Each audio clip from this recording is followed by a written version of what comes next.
You're listening to the Friday edition of the Shed Geek Podcast, brought to you by Shed Geek Marketing. At Shed Geek Marketing, we've assembled a hand-picked team of specialists from across the shed and portable building industry to help manufacturers, dealers, and service providers grow smarter and scale faster. From websites and SEO to Google Ads, meta campaigns, content creation, video production, lead funnels, systems integrations, and industry-specific lead gen tools, we help businesses build real momentum instead of chasing random marketing trends. Today, Shed Geek Marketing is holding down this title sponsor spot at the top of the show, but this could just as easily be your company, featured right here in front of thousands of industry professionals, business owners, and decision makers every single week. If you'd like information about title sponsorship, podcast advertising, or our 2026 Shed Geek Media Kit, reach out to us at info@shedgeek.com. And now, on to the podcast. Welcome back to another episode of the Shed Geek Podcast, coming to you today from Metropolis, Illinois, beautiful and sunny. And I'm joined today by the Shed Geek himself in studio, helping me do a little co-hosting, co-podcasting, whatever you would call it.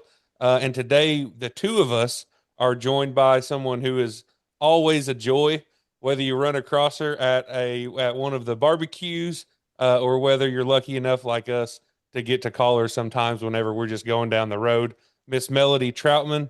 Always a fun conversation to be had there, and we are very much looking forward to it. We've had a little preview already in our pre-taping, so I think we've already discovered some topics that we can get into.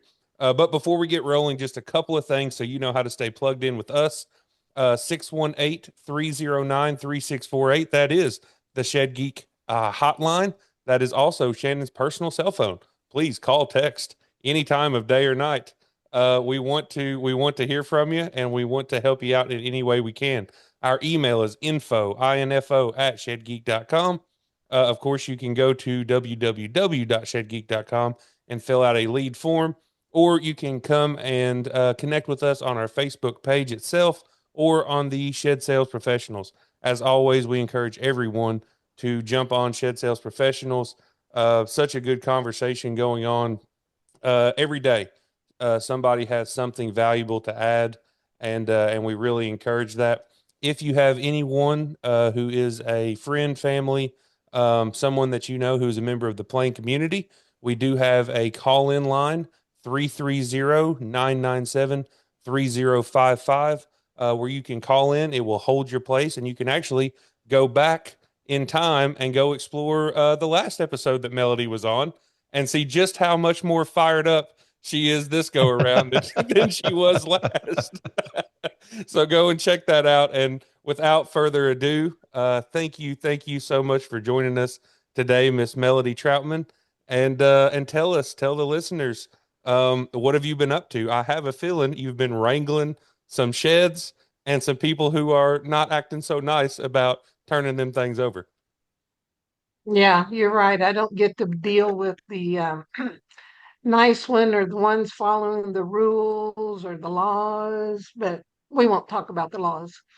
Because Well, we sometimes should. you just got to get things done. Oh, that's right. But it seems like I don't know, in this industry, one thing that really gets me is how bankruptcies are handled so differently across the country. And what I don't think what the rental companies realize is when they deviate from what their contract actually says, they're setting precedents. Because when these people file bankruptcy, like 9 times out of the 10, they go to bankruptcy attorneys, and bankruptcy mills. You don't know how many times I've had a bankruptcy attorney tell me, well, this rental company did this and we did this on this one. Well, I said, well, I'm sorry, but we don't do it that way. Right. And so then I proceed to have a contracts class with them, and I'll literally read the contract to them if I have to.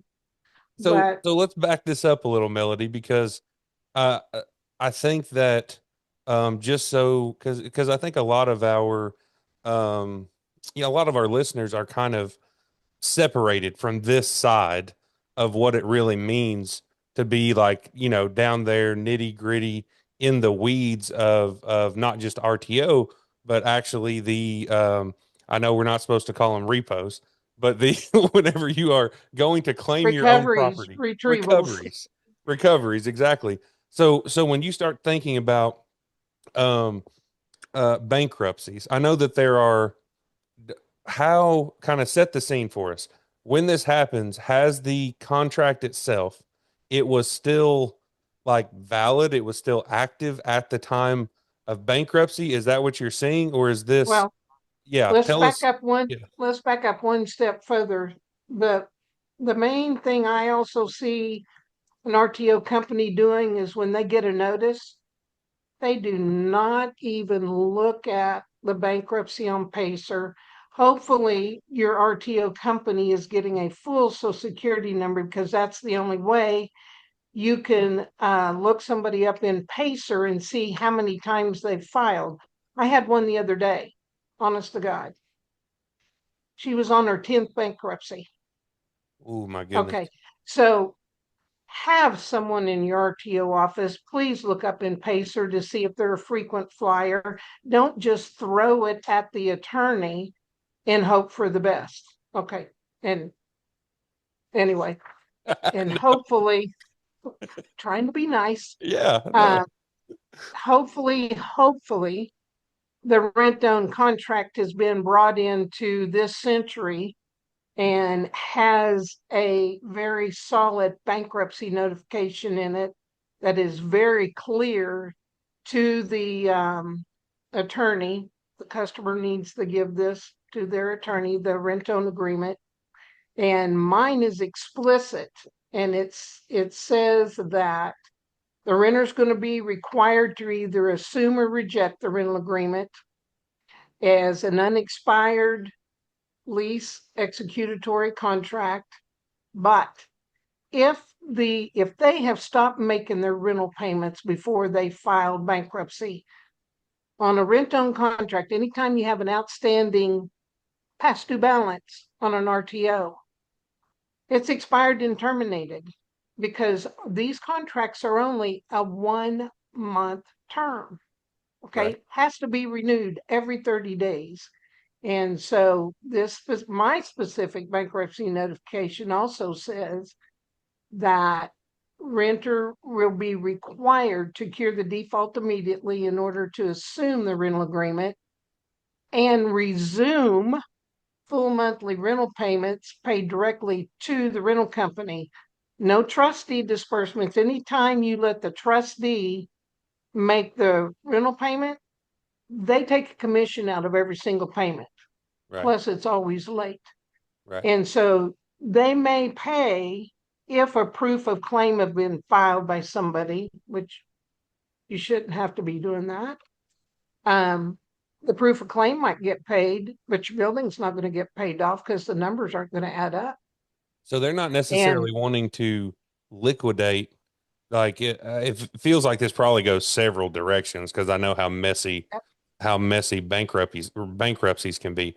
But it sounds like you're saying that, that they're sometimes they might try and just liquidate this asset because it's a movable structure that is worth, several $1,000s sitting on someone's property. Well, that's a whole one problem. But then sometimes they might actually try to take it into the bankruptcy trust, right? And then actually yep, make the payments on it so that they don't actually lose control of an asset because they can run numbers just like anybody else can, right? And they can say, well, if we keep making the payments and keep control of the asset, then actually the payments are less than payments that are left on this agreement are less than what the value of the shed now is. Am I tracking with you here, Melody? well, when you said the word asset, this portable building is still owned by the rental company, and it is not, and that is another part of my bankruptcy notification. I specifically state that this is not to be considered a personal asset, personal property, or secured asset of the renter. And any listing of such can compel the rental company to file objection to the plan and lift a stay and recover the rental property. I mean, it's like me, I rent cars to take business trips. It's like me trying to file bankruptcy on a Hertz rental car. I'm renting it. I have no ownership rights in it. So Right. how can I put it on the bankruptcy? And no, as long as you do this, it is not going to be in the estate or bankruptcy trust. And when I see a plan that says otherwise, I immediately contact their attorney, and I try to be nice, and I say, looking at this plan, it appears that they have not given you a copy of the legal binding document they signed on this personal rental property. And then I email them, tell them, if you don't do this, this, and this to change your plan, I'm doing this, this, and this.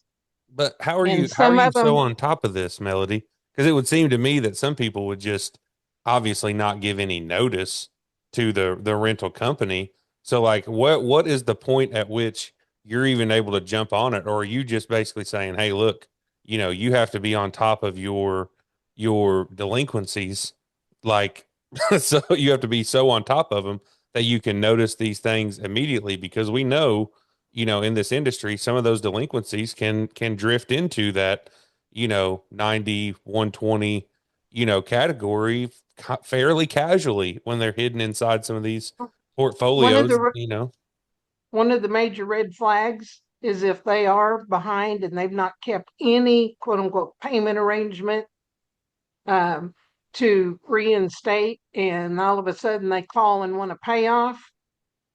You better know they're 9 times out of 10, they're contacting an attorney and they're going to try to slam it into a bankruptcy. wow. So That is always a really good red flag. do you think that just lawyers in general, attorneys in general, unless they specifically deal in this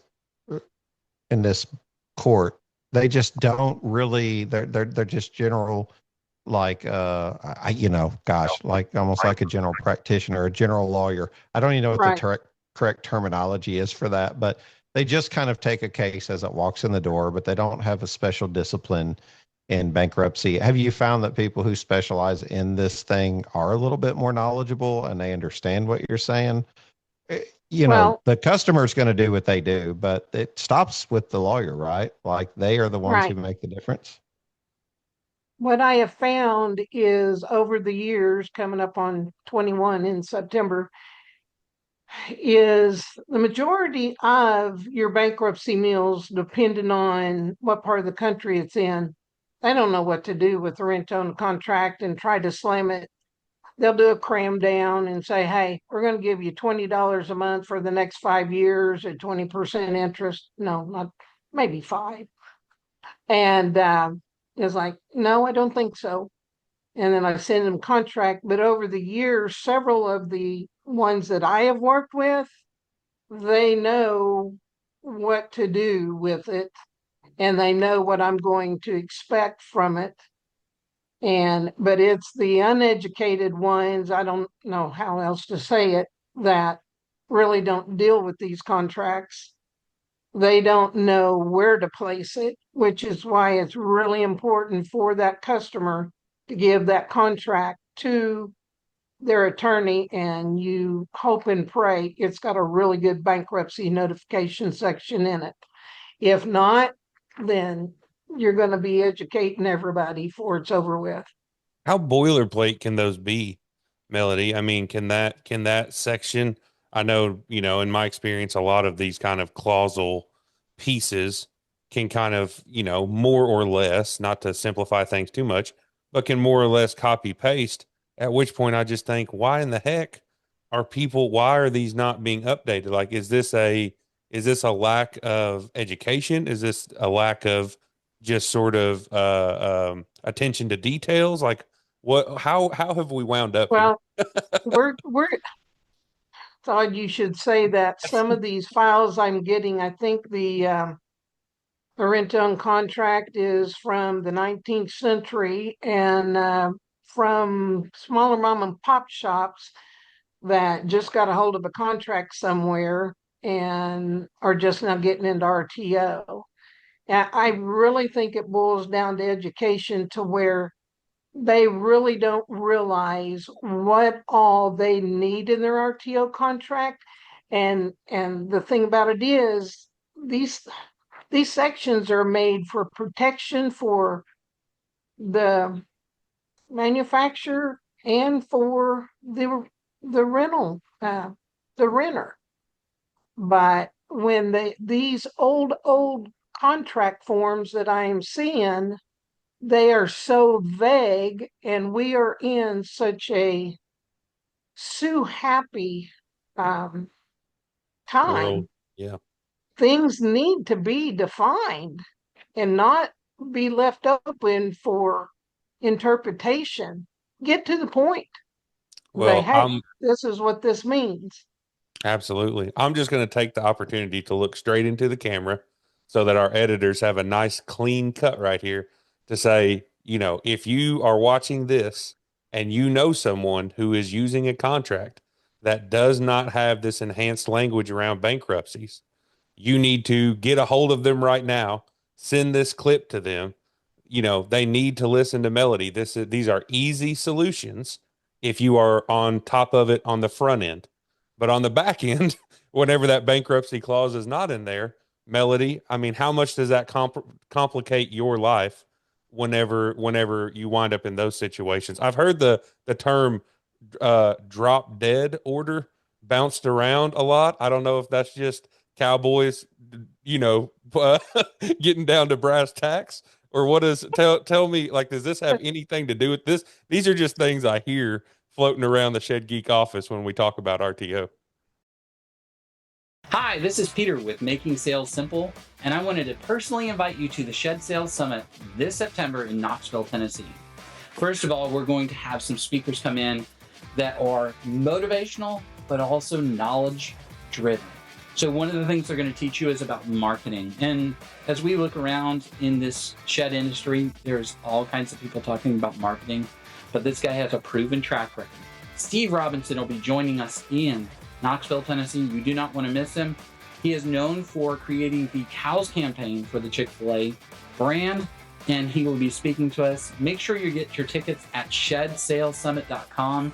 You won't want to miss it this September in Knoxville. Okay. Well, what I threaten the attorney with, if his plan on the deadbeat renter is not suffice, I tell them that they always want to put the arrears, all of the past due, in the plan. Like, nope. And if I deviate at all and be nice, I will give them 2 months to cure the default in order to reinstate the terminated rental agreement. If at the end of 2 months it has not been done, then that's when my drop dead order that I've had my attorney put in, it basically states all bets are off, and it allows me to have the building picked up most times, depending on the courts and local rules, without having to file objection, confirmation, or lift the stay. The language on the drop dead order has varied from state to state. I've got one that is going to hit August 2nd, as a matter of fact. And so if they have not completely reinstated and paid the arrears by August 2nd, I've got a drop dead order kicking in. And so explain what legally that kind of means. I mean, that means that this contract is null and void. That is my property, and I will come and do whatever I please with that. I mean, am I getting that? Am I characterizing that right? Well, when I have mine written up, it is like, okay, I'm giving you extra time, 2 months, to pay all your past due so that you can assume and resume. Okay. But if you don't, then I have this order sitting over here saying, we're done. We're done messing with you. And we're going to pick up the building. Bets are off. That's kind of a very brief summary. Right. Right. Now, one thing we haven't covered either was you got to watch chapter 7s, because on a chapter 7 they're wiping out everybody. They're not going to pay anybody, but they want to same thing. They have to assume or reject it, and you need to be listed on that contract needs to be listed on Part B, a statement of intentions. I don't ever do reaffirmations. Reaffirmations are like doing what we just talked about. I'm giving you a couple of months to reinstate so Right. you can assume and resume. But we're not financing, and so they always want to cram us in with the auto loan or house loan or whatever. It's like, no, we didn't loan them any money. We rented them a structure. That we own, that they have no right They to, have no other than ownership rights in it. No, which should be stated on the first page of your rent-own agreement. do you think it's a do you think it is a do you think it's a way to reduce friction? Like, do you feel like not like having the shorter contracts that just don't have as good a language? Like, do you think that people view this as a way to reduce sales friction on the front end, or or do you think it is just more simple than that, that people just don't know and so they don't have it? I think they don't know, which is why they don't have it, but I think they also need to look at it, which they don't. I guess some of them are wearing purple colored glasses, I don't know, and think everybody that gets a building's going to be nice and not threaten to shoot your driver, and or that they won't try to get it for free in bankruptcy. But we know different. Right. And so I wish they would look at every single contract that they're furnishing their dealers. Do I have enough language in there that is protecting me and my asset from being taken at free or reduced price? And you'd be surprised at what some of these contracts after all of these years are still saying. Yeah. Yeah, I And don't doubt it. either they don't know or they don't care to know. It depends on if that manufacturer is also going to be the RTO holder and just have somebody else manage it. But I don't know. I think some of them don't care and some of them just don't know, or both. I think it feels like the better job you do, am I right here? The better job you do in preparation, the less work you have on the back end. But still, Yeah. your desire, your business is not just to help out once it becomes a problem. You're actually trying to solve this problem and sniff this problem out in the contract Beforehand. initially. So why not, there's some things you can't do. Like for whatever reason, we are having a hard time educating the public as a shed seller, if you even desire to, as a shed seller, for them to understand the difference in rent to own versus traditional finance. It's not a federally regulated credit sale. It is but like imagine that in your sales pitch. You just start to create so many barriers to entry whenever you're trying to sell something. And a lot of people say it's not my job to educate the public, when they're buying a shed on a rental agreement, on all of the nuance of rent to own versus traditional credit sale. I mean, I still get messages from buildings I sold where people are like, "Hey, I finally got that paid off. I thought it was going to help my credit." I don't even know like where to start. Like it's like we've never discussed that this is going to help your credit. There is a mismatch in understanding whenever people go out to purchase, which I think is the fight that we've had litigation wise For years. a long time. is educating the public that when you rent something and you rent a shed, it's different than when you purchase a car on finance in most cases. I know they do some buy here, pay here stuff, but it's a little different than TVs and air conditioners. You know, But that's what they know. They think it's like a mhm. TV or air conditioner. But at the same time, when I first got into this and I was handed an RTO contract to be on my lots, my dealer lots, and I read it and I was like, whoa, this doesn't even pertain to a portable building. And I called the owner of the company and I said, I have questions about this contract, this, and this. Can you explain it to me? They couldn't even explain their own contract to me. And we still, to this day, have that. These owners, manufacturers, even management companies, they don't even know how to explain what their call center people are supposed to enforce.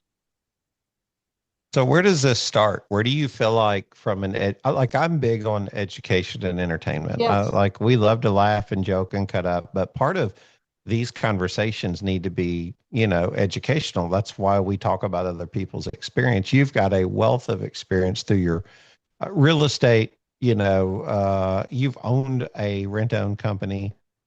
You work with drivers, you work with manufacturers all the time. I had somebody after you came on the show last time say, "Hey, thank you for introducing me to her. We started working with her. She's great. She gets things done." And I think that that's kind of the crux of what you started with is, like getting the building back, solving the problem, recovering the building. That's the key.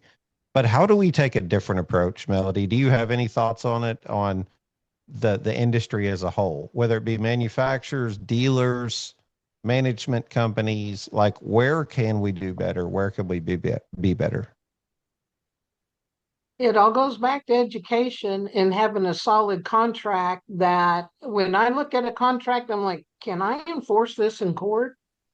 Or if it comes to it, is the attorney going to be able to enforce it in court? And so I have went to some different places, clear to the manufacturer, their salespeople, things like that. But it's got to start. It needs to start where the building starts at the manufacturer. And they need to know what kind of contract that they're having their dealers and salespeople do. And it's still going back to most of the time your what do you call them? The salespeople aren't being trained by their boss very well. Yeah. I'm trying to be nice. But Do you even offer those services? Like, is that Yes, something you do? Will you go to a manufacturer and educate that dealer network on these things with the cooperation of the ownership? yes. And some of them pay attention, some of them don't. uh, but even if And all you I, take from it is just getting the actual language in. I mean, I totally agree with you. There has to be, your average run of the mill dealer needs to be able to talk just as fluently about an RTO contract as they do about, at the building, 16 OC studs or whatever else, right? And yeah. so I mean that's a big part, but at the bare minimum, I mean, have the document that is being signed be proper and legal, right? Like even if the salesperson, I mean, as we well know, some salespeople, may not be as fluent in the building itself either. But at least Some of, you go yeah, ahead. some of the sales managers are just training their salespeople. Here's the blanks, have them filled in. And you don't know how many customers I've talked to that have said, well, I told my salesperson this, and this, especially when it comes to tiny homes and I'm going to live in it, and your language on that contract says no. And what do I tell him? I said, that conversation between the salesperson and you, there's no proof of that conversation. I said, the only proof of the legality of everything is that black and white document that you signed. And that is the only thing that holds up in court. None of this he said, she said stuff. I was in a bankruptcy court in Texas, and the customer told me, he says, I'm fixing not be nice. And the customer told me, he says, well, my bankruptcy attorney told me I could get this building for free. I said, well, your bankruptcy attorney's an idiot. And you're not going to get it for free, and you need a new attorney.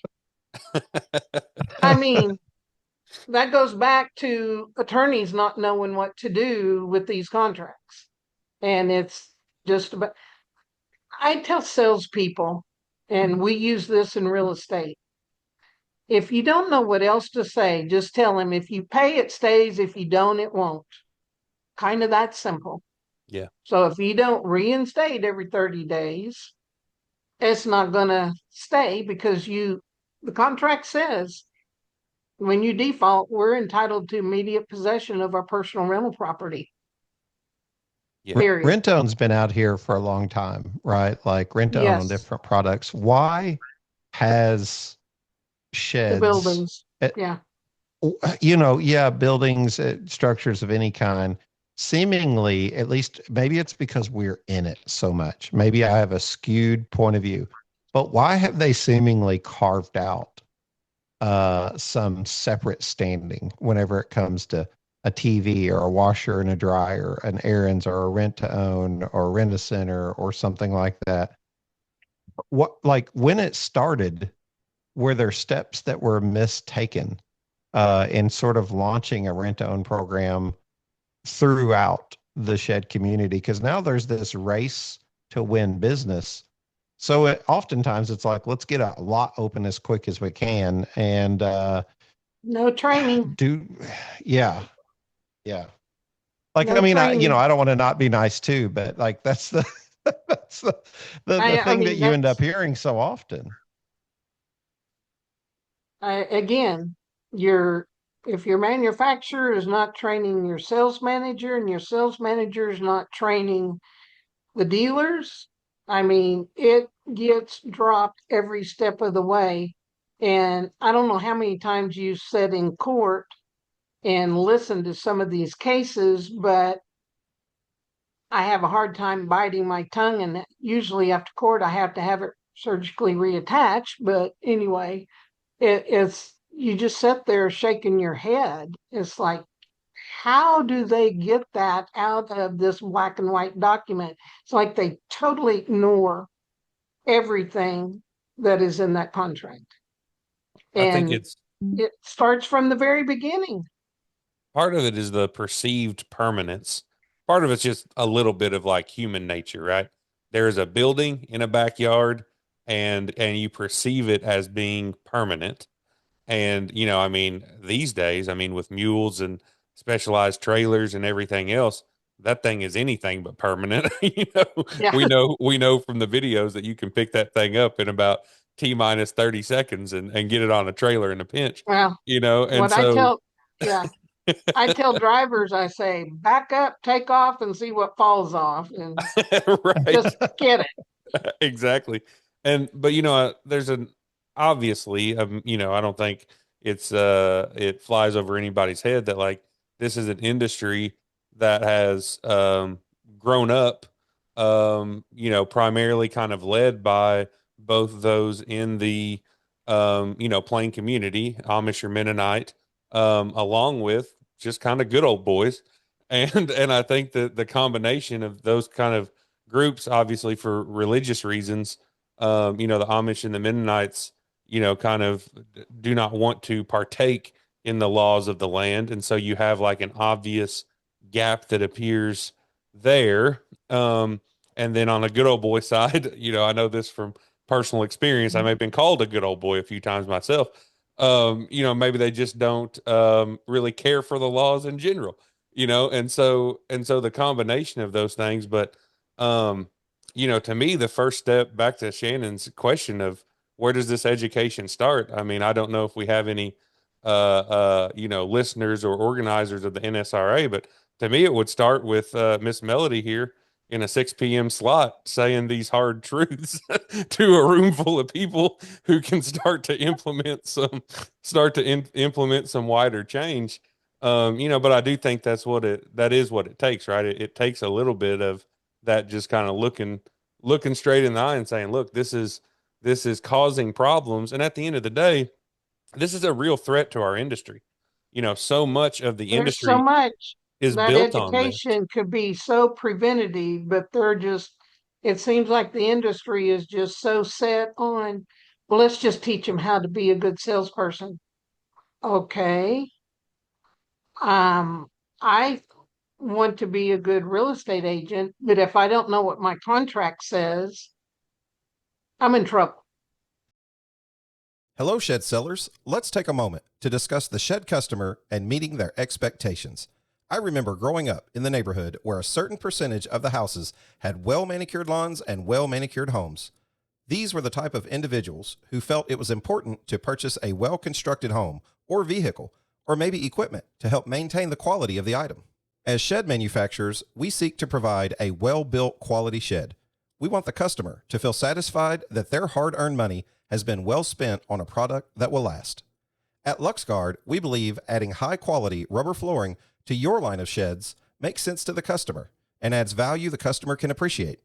With each year, sheds are becoming more complex. The customizations we are seeing are virtually endless. LuxGuard not only gives a complimentary aesthetic appearance for their shed, but also protects the floor from spills and keeps cleanup simple. Offer your customer the customer service they seek with LuxGuard. At LuxGuard, we are committed to delivering exceptional customer service and innovative products to help our customers achieve their goals. We strive to meet the evolving needs of the customers. To speak with one of our ready-to-serve customer product specialists, simply call 336-468-4311. To see our product and view an installation video, just visit our website at luxguard.com. LuxGuard, the floor that lasts a lifetime. Being a good salesperson is part of that, is part of Yeah. receiving that training, is part of undergoing the full process and understanding it. I don't know. I mean, my mind starts to wander to things like, the vernacular that we use, rent to own. Does it just need to straight be rentals? Like, should the language change to where you hear ownership, you begin to think like Cord said, that a building that goes in my backyard is mine. It's perceived as Yeah. ownership. They don't even realize, as many buildings I've sold, and not because I've promised someone something different, it's because the sales cycle didn't allow enough time for me to get in the nuance that, hey, this is a rental agreement. I mean, we discussed it as we went through the contract, but sometimes these customer interactions are 15 minutes. They're ready to get one and get out. And the sales cycle is so short, and you're trying to slow them down long enough to say, hey, I want to get some of these details in here. And even when you tell them, it's as you said, it's in the dust. That conversation's in the What dust you because it just really still said, comes down to what they signed. what you just said, as many buildings as you have sold is of many buildings that you have rented. Because you've Yeah, that's a good rented point. more buildings than you have Yeah. sold. Yeah. I have not even changed it in my own language. I've tried to go with recovery and get away from repo, but changing that language to rent, because you clearly understand when you talk to a person, and I have sold like this before. I've rented like this before, Melody, where I've explained to a person that if you moved here to our little community in Metropolis and you were going to work for 9 months, you would not buy a house. You wouldn't purchase a house. It's not really worth it. You're going to rent temporarily Rent it. because it's just, going to be a better money saver. Now, long term, you may want to purchase a home where you're going to be for 30 years because you see more value in it than renting. You're renting this building just the same as you would rent a home. You're renting this building because people seem to understand at the basic level renting an apartment versus purchasing a house. And if I can make that correlation, that seems Yeah. to register that like you're renting this like a porta potty. We're going to leave it here every month as long as you keep paying. But if you don't, we're going to have to come Come pick pick it up. it up. When you said renting a home, that brings me to another part that's a little bit off of bankruptcy, but anyway, especially when they're living in it, have modified it, connected it to utilities, and on the bankruptcy try to claim it as the homestead. I stress to the attorney, there is not a landlord-tenant relationship whatsoever between the rental company and that renter, and we're not going to establish one. I don't care what all you've got it connected to. That is not a tenant rental agreement.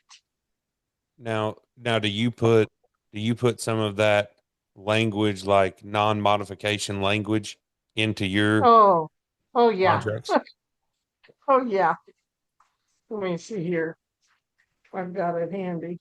Because that may just beg the, I mean, look, there is so much crossover. I mean, we've been talking with lots of people about, you know, I think most shed companies are now offering the upgrades, right? Closed cell Yeah. insulation, electrical package. You know, I mean, when you're offering Uh, those packages, there's an assumption.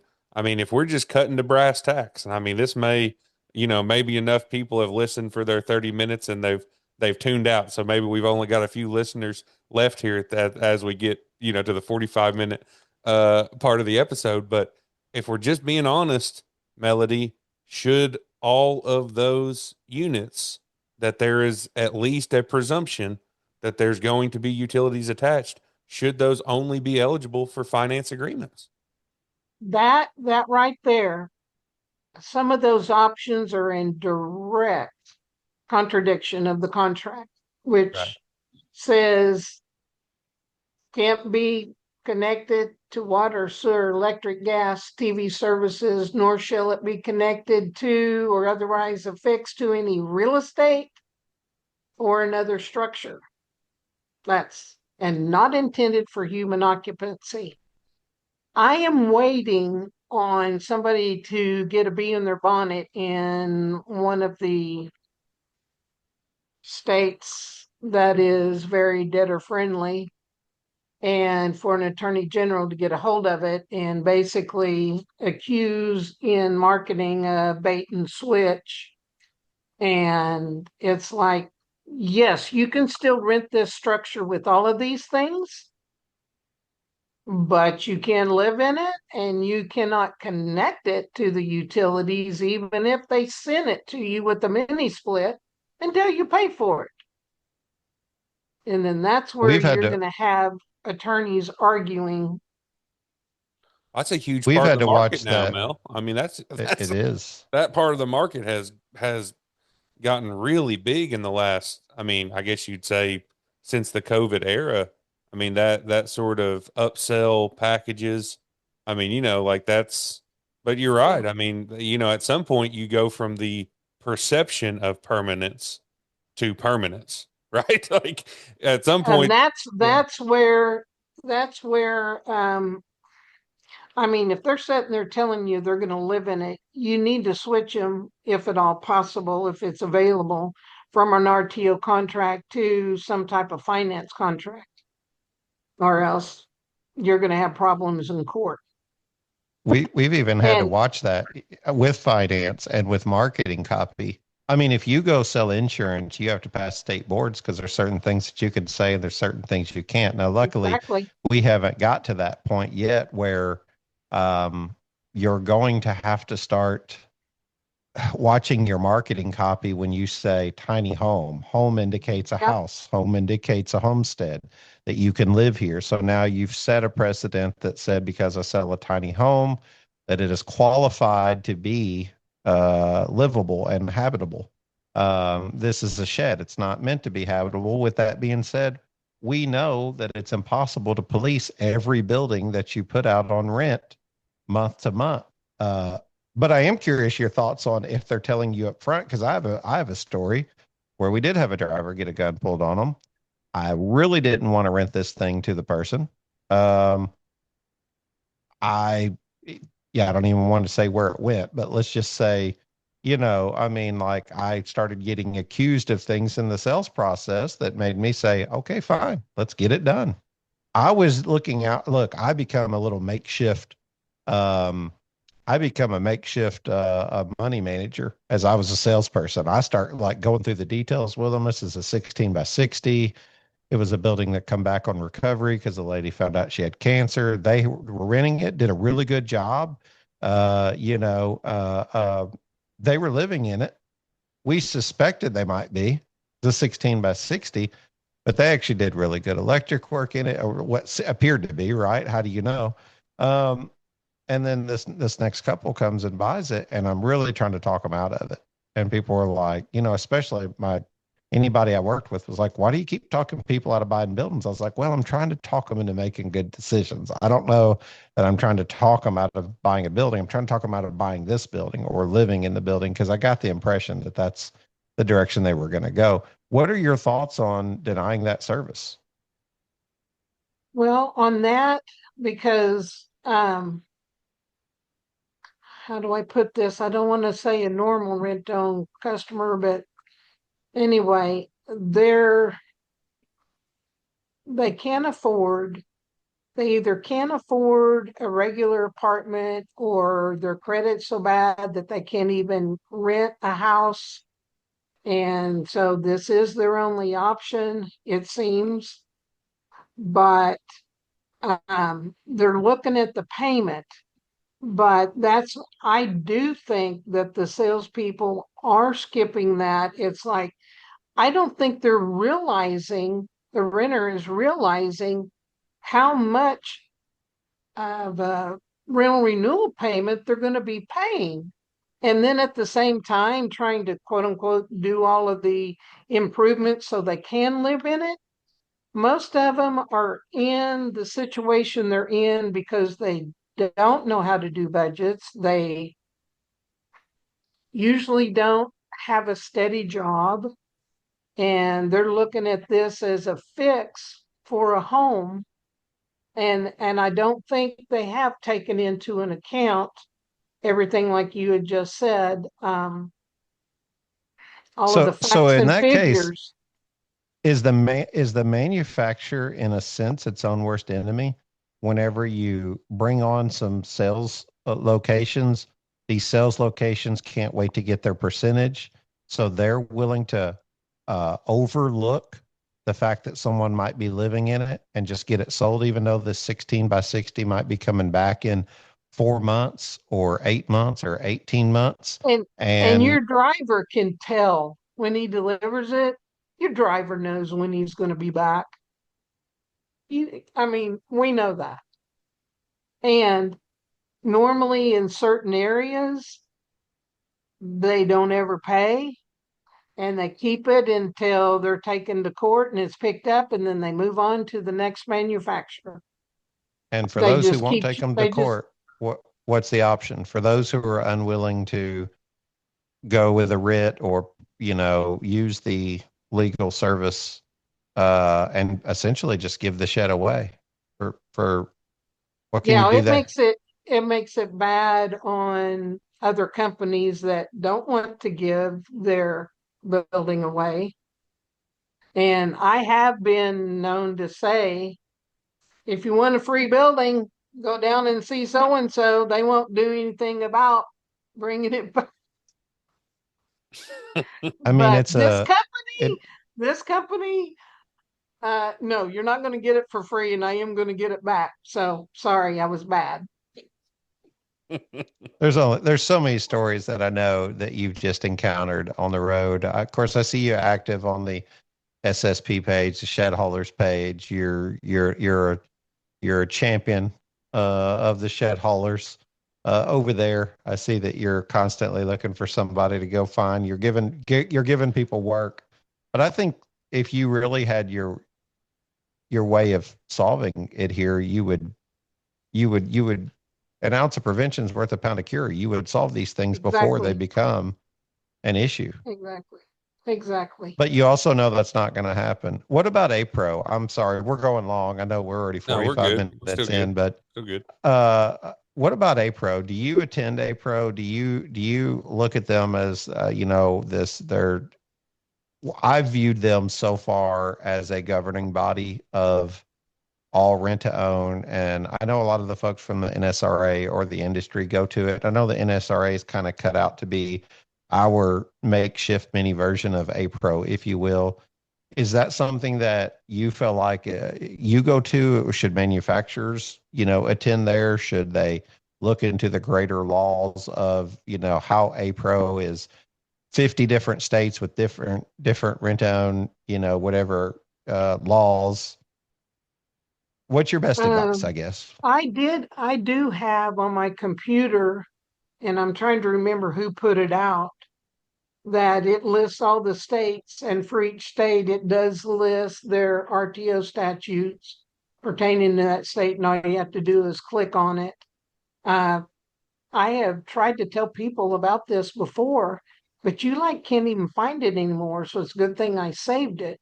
So I don't know where that information went to or got buried, but it sure would be. I just got through researching a couple of states that I personally, if I had a rental company, I wouldn't be buying contracts in that state just because I look at everything through a liability standpoint of what is their small claims limit in court? Will I be able to file it in small claims? And if not, how much is it going to be in attorney fees to get that building back? And one company I talked to concerning one state, I'm like, you're just giving the buildings away in that state. And I said, is that just a tax write-off for you? Yeah. Me, I'm over here having a heart attack. I'm like, oh my word, why don't you just put free buildings out on your lots and just give them away like that instead of paying a commission? But anyway, that's just my thought. That's why they make the Hmm. big bucks. Well, Yeah. But it makes, whenever, I'm go sorry. ahead. It makes me think how many different avenues there are for the out. You had kind of said, that the driver knows when they pull up to that location. I guess my question would be, I mean, I know it makes things awfully messy, whatever that the relationship is between the manufacturer and the dealer. But, if that, and even potentially the RTO company, I guess, depending on whose interest that driver's looking out for. But I mean, if they pull up, like, is there recourse to refuse to deliver a shed that person has paid a down payment on? I mean, is that realistic? Can you refund and not deliver? Is there a clause that's about, something to do with site preparation or something like that could basically give the driver a way to be like, oh my goodness, like and I guess all these different pieces are so disparate, right? We've this industry, I mean, there are some companies that have now completely gone vertical and they can control this top to bottom and that's great for them, but for the majority of companies out here, they just don't have the resources, to have Yeah. drivers on staff, plus manage the RTO in house and all that. I guess what I'm kind of asking is like, at how many different places in this process could somebody just say, you know what? Okay, I've seen enough right here. Is that possible, Melody? Or once that contract is Well, signed, and I have seen it doesn't matter the size of the company. You can have disclosures that you have the renter sign that explains the delivery requirements and that, site prep requirements, and that if the driver goes out and those items have not been taken care of and it's virtually undeliverable, that the building will be brought back to the lot. And yeah, they the money can be refunded. It all depends on what their contract says. I've seen some of them say that if they don't cancel the order or take care of things within 3 days, no, you're not going to get it, your first month's rent back. But a lot of that could be avoided. Also, it's like, how many times do you keep taking, some manufacturers just keep letting the dealers write up a contract on somebody that you've already recovered buildings from 3 to 5 times? Really? Why do you keep doing that? Just so you can say your sales numbers are at a certain point? And Eh, that's not a credit check. I mean, we've had these No, conversations with Shannon. Oh goodness. Uh, oh gosh, now I'm not going to be able to come up with the Data true. data true. Is it data true? Yeah. And the sort of metric is basically um, using an outside proxy for credit worthiness, but uh, that's not an I outside call it proxy a for deadbeat list. that's that's not, but that's not even, I mean, even on No, the legality side, that's not an outside proxy for credit worthiness. That's the same thing as saying no shoes, shirt, no service, right? That yeah, is a person making a decision based on their own company's experience, with a customer. That's not equivalent to any kind of a credit check. And I'm with you. I mean, I don't know if you have to, whatever. It doesn't technically have to be in an Excel sheet or on a piece of paper, or can people not recognize? My goodness, we have seen that name 3 times already. yeah. And I mean, I there's several companies that I will email and I'll say, hey, check for this name or address in your database. And, if it's in a certain area, make sure you don't buy any contracts or let your dealers know you won't accept any contracts with this address or this name. And so, and a lot of times when I've done that too before, they'll say, oh, yeah, they got me for 2 buildings, or oh, yeah, these people are making the rounds and working the system. Yeah. And so, and the bad thing about it is you have some of the drivers that are involved in that in certain areas, unfortunately. Well, they almost have to be. I mean, for some of these sheds to abscond so quickly, you have to Yeah. have the equipment to do it, which, I mean, I mean, it's they're not like a literally, mule sitting on the side of the road. That's a yeah. specialty piece of equipment. Ready to take your rent to own to the next level? RTO Smart is the all-in-one web-based platform built to simplify and streamline your entire rent-to-own operation. Designed by experts who know the rent-to-own industry inside and out, RTO Smart brings contracts, payments, customer accounts, reporting, and more into one centralized system, so your entire rent-to-own workflow can finally live under one roof. Whether you're a rent-to-own company replacing outdated software or a manufacturer managing your rent-to-own program in-house, you'll gain the control, visibility, and efficiency you need to take your operations to the next level. And when you need support, you'll work with the same knowledgeable people every time. Experts who know the industry inside and out and who know how you operate. Upgrade the way you manage rent to own. Visit rtosmart.com to book a live demo today.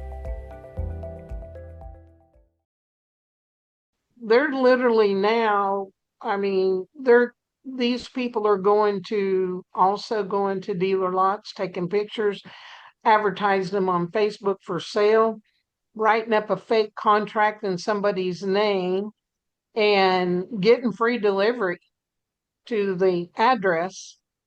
Only the place they're delivering it to, they thought they've already paid this person cash for it, and have no clue it's a rent-owned building Yeah. until the I've heard driver shows even up. I've heard It's, even worse stories. I've heard of even beyond drivers being part of some of these situations eventually, and I can't pay my bills, on the truth of these, rumors, so I have to go with what I know and not what I hear. Lord knows there's enough rumors to go around. We could write a book, probably just between me and you alone, be a bestseller, but we might get sued a bunch of Melody, so we better not do that. Um, you I'm know, just telling you what I I see with I files. know, I know. I think it's bad enough with the client. It's worse whenever the industry partakes in it. But it is. I think good wins in the end, and I think that you just have to keep putting your right foot in front of your left foot and nose to the grindstone, and you're going to figure it out. But what are the legal repercussions? I don't know. I don't know about blacklist. I don't know, about right of refusal whenever it comes to service. I have to admit that, like, I would love to be educated on that, and I would love, Well, to take a courses lot on of your that. I don't care where it's contracts, at. yeah, a lot of your contracts say that the lease has to be approved, the rental agreement has to be approved by the rental company before it's delivered. Does that happen? Not hardly ever. And then we have these problems, but that language is in there. It is Do in you, do there. you think that it's just like gotten so competitive that it's just what are we willing to look past to win? And who's doing the looking? And Yeah, it's like, it's like I told this one person, I seen you drowning and I threw you a life jacket, but you cussed me out instead. It's, you know, you're trying to help, but you're not. I don't know. Maybe sometimes. Well, you do offer these services, which for one, I think that's great that you do. How do people get in touch with you? How do people find you? Like, we'd love to advertise with you. We'd love to put your name out there, get some blog content out there. I mean, I love that you organize the Oklahoma barbecue. There's more to you than even what people see here just on the podcast in the industry. You've been in it for years. You are, and I said this before, and I'll say it again off air. You are, in my opinion, a true definition of what I see in terms of like women leadership in the industry. I believe that you are bold, and I believe that you are a force. There's no doubt, because you take the time to know your stuff. And look, I don't know what the requirements are here, court. If we need to do a whole, this episode is a disclaimer. This episode is not legal advice, kind of thing. But yeah, we no, just I'm have not an conversation here. attorney. I've just learned by mistakes and know how to enforce a contract. And it's like I have a really, really good friend that was in RTO. Sweetest people ever. But they had a voice dripping with honey. And I said, you have got to be firm and, you know, be firm.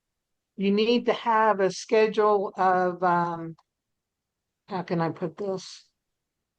A schedule of, hey, you're going to get this, if you're 30 days past due, you get this. Have a schedule of what you're going to do and stick with it to, get it reinstated, solve the problem. But there are some people, to be honest with you, that are just too sweet and nice that shouldn't be in RTO because they'll give you the shirt off of their back, which I get very upset about because when people know that these type people are that away, they take advantage of them. They'll take And all their shirts. They have there's givers and takers, and trust me, they yeah, will take and take and take and take and take, and they have no shame about it. yeah. I Oh, and believe one that. one thing we didn't cover too is on your writs or order of delivery or whatever the court and state calls it. I never let the attorney just come up with what they want because over the years I've had too many deputies and constable meet the driver and say, "Oh, we can't do that because the gate's locked or whatever." I always have them I request forcible entry to remove any locks, gates, disconnect utilities, any obstacles including not limited to threatening animals, anything that obstructs the path of the recovery driver to be able to get that personal rental property in order to recover it safely. I'm going to be dealing with a major problem tomorrow at 1 o'clock because the attorney was not allowed to put that kind of language in their orders, which I'm preparing for the worst and hoping for the best.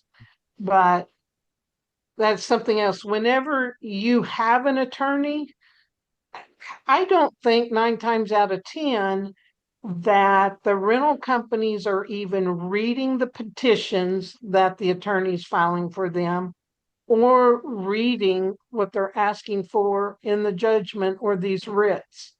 Again, educate yourself, look at everything, and don't just leave it up to their discretion and hope that they're doing the best for you, because some of these attorneys, I've just been shocked. I'm like, why didn't you ask for this? Or why didn't you ask for that? Number one, yeah, you can ask for the money, but the goal is always go after possession, because if they were going to pay, they would have already paid by now. Mm-hmm. And that's why you're in court in the first place. They wouldn't pay. Yeah. I mean, and that's just a an everlasting piece of wisdom. I mean, that's just the truth, and it will always be the truth. And there are, obviously we pray for people to change their ways, but people are people, and you just have to be able to move forward. So, Melody, you always offer so much wisdom to the podcast, so much wisdom to the industry. I hope that someone is listening because, I do think that you need to look over the top of those glasses, and and look at some people a little stern, from a breakout room or from a stage or whatever that might be, because this is the kind of information that allows the industry to actually mature, right, and operate in a formal business like way that keeps everybody happy and everybody fed, and the industry moving along. So the best way to reach out to you is it the Melody Troutman at Yahoo? Is that the best way for people to Yes. reach out And the directly? and the Um, 479-841-4575, Very good. my So cell number. reach out to Mel directly. You all know you can always reach out to us. We'd be happy to put you in contact. Happy to make that connection over phone or email or whatever that might look like. And we will have a clickable link in the newsletter accompanying this episode. So please check out Melody, and Melody, continue to do good work and keep us informed, and give us a little bit of a stern talking to whenever we need it. Well, here's one more stern talking to. If you have sales reps, their bosses need to be telling them before they hire a salesperson, please vet them. Yeah. So you don't hire a dirty dealer. Right. Yeah. Yeah. Maybe there should be a list for that Uh, too. Oh gosh, we there's That can't. goes Hey, even, another yeah, disclaimer. yeah. yeah. That goes I even haven't beyond customers, doesn't it? Yeah. Well, thank you so much, Melody, for joining us today. We've thoroughly enjoyed it as always. I was writing down ideas for episode names, and I thought it'd be funny to put something in the episode title that's something to the effect of, "This may be a bit technical, but wow, what an informative podcast on RTO," something like that, because we're in I'll the tell you weeds. what, But my goodness, I it's good remember. stuff. I remember the episode title from the last one, the building bounty hunter is what we came up with. So it was a lot of That's fun. the I truth too. do really appreciate you. I'm just getting to know you. I love going to the Oklahoma barbecue. It's maybe the only one I've been to consistently every year. Love all the rest of them. Trust me, I do. They're a blast, but it's always a joy to see you and Travis, and I think you guys just put on a really good barbecue out there. And you know what? We eat like kings when we're out there. And for some reason, my wife seems to have the ticket game figured out because she's walking away with, I don't even buy me tickets anymore. I just get them to her. She wins everything. I don't have any luck. We had a truck full of stuff coming back, and I was like, how do you do that? And she's like, I'm just lucky, I guess. I tell her, I Well, remind her she has we me, wanna- Melody. So, We want to she must send be you away lucky. happy. Yeah. I can't win. I want a hammer. I can't win nothing at those things. I just spend all the money on her. I tell her, go, you're going to clean up. But no, I really mean it when I say I appreciate what you guys do. It's great. You build community in the industry. And honestly, I mean, how much more can we, explain that, like, if you actually do a good job, you're almost out of business. Like, you're trying to help people. Like, that's the whole thing here. You're trying to eliminate problems. And I don't know, there's just, there's an educational piece here that we're missing. Maybe we just need to have you on more. I feel like I roped you in already once or twice. Maybe we can get you on here more often. Don't answer that live. Don't answer that now. Oh, no problem. At least say no. At least have the decency to say no to me when no one else is listening. Well, again, thank you, Melody. Thank you, Shannon, for jumping in and co-hosting. Thank you all for listening. We hope that you have had just as good of a time and learned just as much as we have today. And we look forward to seeing you next time on another episode of the Shed Geek Podcast. Today's Friday edition of the Shed Geek Podcast was brought to you by Shed Geek Marketing. If your company is looking to increase leads, strengthen your brand presence, improve digital visibility, or simply stop wasting money on marketing that doesn't work, you're in luck. Shed Geek Marketing was built specifically for this industry and has assembled the absolute best providers from across the country that, bottom line, bring you the results. From dealer startups to nationwide manufacturers, we help businesses connect better, market smarter, and grow with intention. Interested in becoming a title sponsor of the Shed Geek Podcast or advertising across the Shed Geek Media Network? Reach out today at info@shedgeek.com and ask for the 2026 Shed Geek Media Kit. Thanks for listening, and we'll see you next time right here on the Shed Geek Podcast.